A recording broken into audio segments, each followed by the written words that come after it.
परळीमध्ये bogus मतदान झाले असा गंभीर आरोप महाविकास आघाडीचे उमेदवार बजरंग सोनवणे यांनी आज माध्यमांसमोर बोलताना आज मंगळवार दिनांक 14 मे रोजी दुपारी 2 वाजता त्यांनी केला आहे। ते म्हणाले की काल दिनांक 13 मे रोजी बीड जिल्ह्यामध्ये लोकसभा निवडणुकीची मतदान प्रक्रिया पार पडली। या दरम्यान परळीत बोगस मतदान झाले। विशेषतः धर्मापुरीत देखील मोठ्या प्रमाणात असे प्रकार झाले। मयत व्यक्तीला देखील मतदान त्याच्या नावे केले आहे। अशा एक साईट मतदान करून घेतले असल्याचा गंभीर आरोप महाविकास आघाडीचे उमेदवार बजरंग सोनवणे यांनी केला आहे।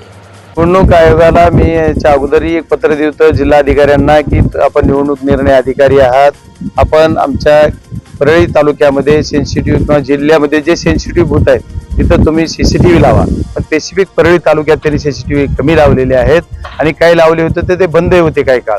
आणि तिथल्या बाबतीत मी काल जे बघितला प्रकार एवढा भयान प्रकार परळीमध्ये करून घेतलाय की काही जणांना दाबदडप, विशेषतः धर्मापुरी गाव, इंजे गाव, मी एवढे जवळ 12 ते 17 गावाची जवळपास लिस्ट पाठवली। त्या गावामध्ये त्यांनी विशेष करून सगळ्यांना दाबदडप करून वन साइडेड मतं करून घेतलेले आहेत। एका 2 माणसांनी मतं घेतलेत, काही जणांना शाई लावून काढलेले आहेत, काही मयत झालेल्या लोकांची मतं झालेली आहेत। मयत झालेल्याची मतं कशी होऊ शकतात हे असे प्रकार घडलेत। त्याच्यामुळे कलेक्टर महोदयांना आम्ही आज आपल्याला याच्या संदर्भात गेलो होतो की तुम्ही असं झालेलं आहे तसं, तर त्यांनी म्हणले की नाही आम्ही याला रिस्यूट पण देऊ शकत नाही। असा नियम आहे की जिल्हाधिकाऱ्याच्या मार्फत निवडणूक निर्णय अधिकारी जे आहेत आपले बीडचे यांच्या मार्फत आपण निवडणूक आयोग महाराष्ट्र आणि भारत देश यांना पाठवलं पाहिजे आणि आम्ही तशा पद्धतीने यांच्या मार्फत पाठवायचं मायना असल्यामुळे पाठवला। ते म्हणजे आमचा याच्यावर उल्लेख नाही, आम्हाला प्रतिलिपी नाही। आता या जिल्हा अधिकारी आहेत यांना त्याचं लॉ माहित आहे, सर्व माहित आहे, ते जाणीवपूर्वक काहीतरी बोलतात आणि आमच्या सर्व टीमला आता त्यांनी काढून दिले की आम्ही हे काही करणार नाही, आम्ही याच्यावर निर्णय घेऊ शकत नाही।